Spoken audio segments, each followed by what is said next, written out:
قیمت سرکسازی ما در حدود 40% پایین آمده میتونه. افغانستان به حیث یک دولت مستقل حق داره. امریکا سر ایران تاثیر داره، دولت افغانستان سر ایران تاثیر نداره. مسئله ترانزیت و برق و در قسمت پاکستان هم مطرح کردیم.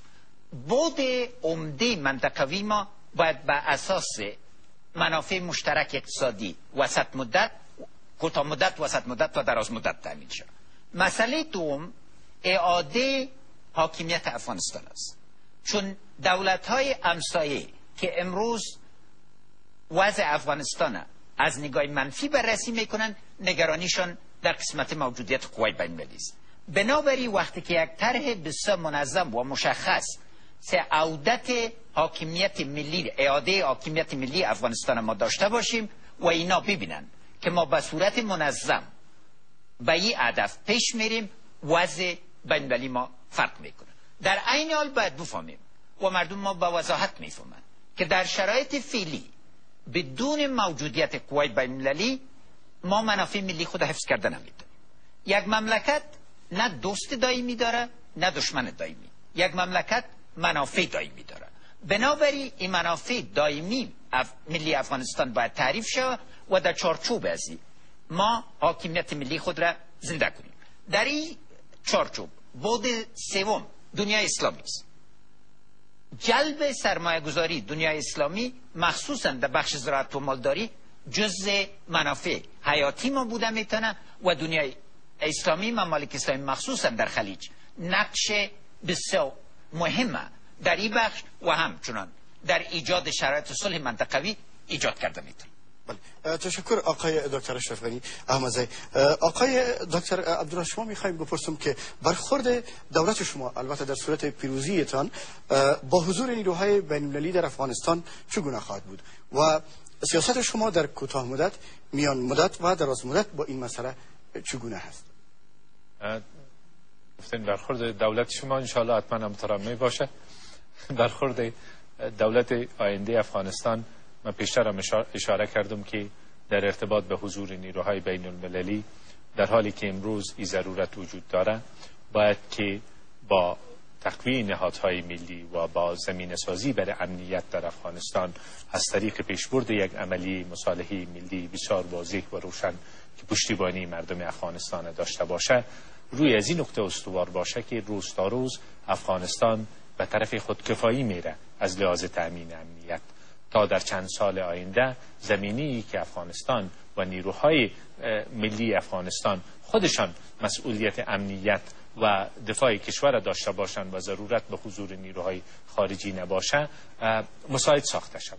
و از طرف دیگر قانونمند شدن حضور نیروهای بین المللی.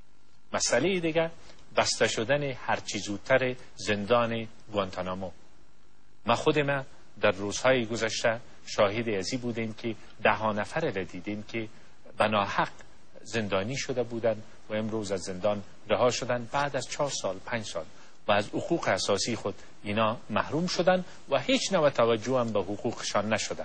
پس این مسئله یک نکته بسیار تاریک است در رابطه افغانستان با جامعه بین المللی و امیدواری ما است که هر چی زودتر این زندان بسته شود و بالاخره با تقویه نهادهای داخلی در افغانستان، همونطور که در ابتدا هم اشاره کردم، مسئله خودکفایی افغانستان مطرح شود. یک نکته ای که باز هم به روابط خارجی ارتباط میگیره و من باز هم رویش تاکید میکنم، ای که به منطقه اطمینان داده شود و اطمینان قوی داده شود که حضور نیروهای خارجی به منظور تهدید در این کشورها نیست، به منظور رفع یک تهدید است که متوجه افغانستان و متوجه امنیت منطقه شده. این نکته بسیار نکته عمده است. در گذشته متاسفانه ما نتانستیم اطمینان به بعضی کشورها بدیم و از همین سبب بعضی تشویش‌ها در سطح منطقه وجود دارد. البته تاکید بازم وقتی حضور نیروهای خارجی است روی جلوگیری از تلفات ملکی و تلاشی خانه‌ها که یک عامل عمده نارضایتی مردم در بخش عمده از افغانستان یا در سرتاسر افغانستان است و در رابطه با هماهنگی عملیات ها ایجاد یک مرکز قمانده و یک مرکز فرماندهی که در او افغانها هم نقش اساسی داشته باشند و هم بررسی اطلاعاتی که منجر به عملیات‌های نظامی میشه برای بررسی از یک مکانیزم ایجاد کردن در برنامه ما قرار داره. تشکر آقای دکتر عبدالله. و اوس هم غواړم د ښاغلي ډاکټر اشرف غني احمدزي څخه وپوښتم چې آیا ستاسو په نظر باندې هغه ستراتیژیک قراردادونه چې د امریکا متحده ایالاتو او د هند ترمنځ لاسلیک شول، تاسو فکر کوئ چې دا د افغانستان په ګټه به هم دي او یا هم دا به د افغانستان ګاونډي هیوادونه دې ته وهڅوي چې د افغانستان په وړاندې دوی دلته د یو رقابت سره ایجاد کړي؟ د هند و امریکې ارتباط اوس په هغه کچه نه دی چې یوازې په منطقي باندې.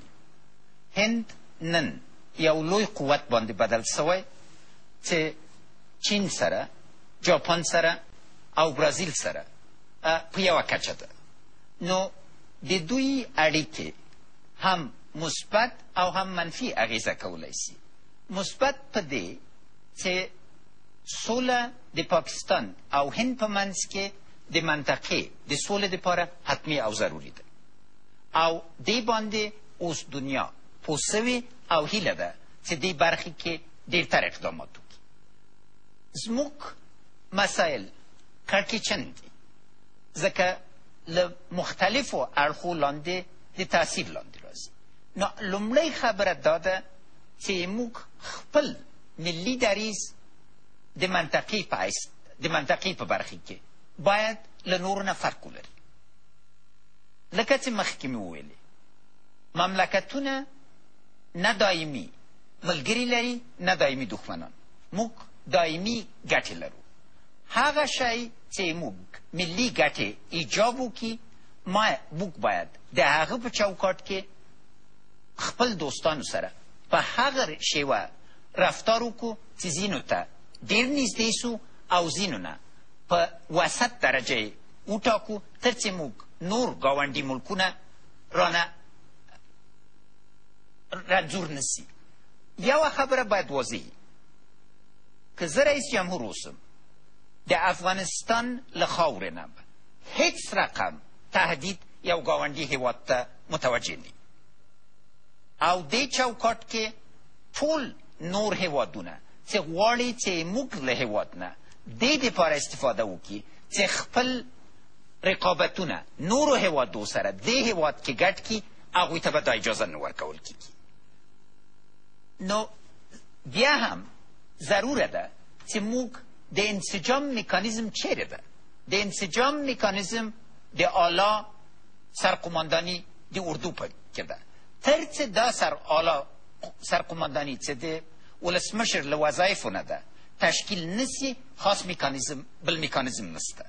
زه به په اولې هفتې کې دا نهاد ایجاد کم او د هغه په چوکاټ کې به ټول معلومات په منظمه توګه راوړو او د هغه په څنګ کې به ولسي راپورونه هم راسي تر چې موږ وکړی سو د کورو له لټولو نه او د افغانانو له بندي کولو نه مخنیوی وکړو او اساس د یو نظام منځته راوړو چې هلته موږ وګړي باور ولري چې قانون حاکم ده او عدالت د دوی په لاس کې ده. مننه ښاغلی ډاکټر اشرف غني احمدزی.